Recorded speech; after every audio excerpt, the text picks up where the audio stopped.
अरे वाह, तो महुला कुछ रकम चाहिए रही जी। कतका? ज्यादा नहीं, 25,000।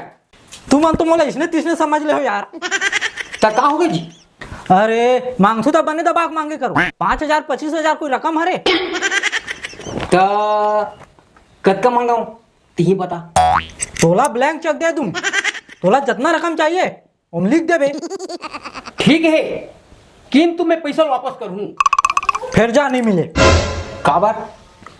पैसा वापिस करे वाले बात नहीं करना है बोले हो ना। अरे ठीक है रे भाई।